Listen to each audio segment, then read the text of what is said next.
એટલે ગુણાત્યાન સ્વામી બાપ રે બાપ રે બાપ રે બાપ, અદ્ભુત વિઝનરી પારદર્શક સાધુ.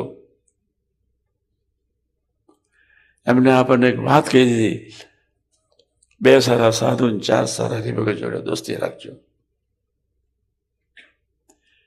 હજુ આપણે પહોંચી શક્યા નથી. રૂમમાં આવજો, મળજો વારા ફરતી. 2 સારા સાધુ અને 4 સારા ગુલામ થઈ જાઓ. તમે મળજો.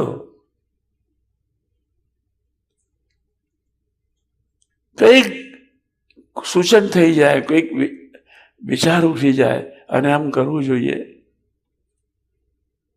અને આમ કર્યું તો સારું થાત. ફર્સ્ટ ક્લાસ ફર્સ્ટ લાવનાર વિદ્યાર્થી, એની બાજુમાં કોણ શું કરે છે એને ખ્યાલ નથી હોતો. એના તરફ એની નજર ન જવા દે. આજે દ્રઢ ઠરાવ કરી નાખવાનો, 3.5 વર્ષ બાકી છે.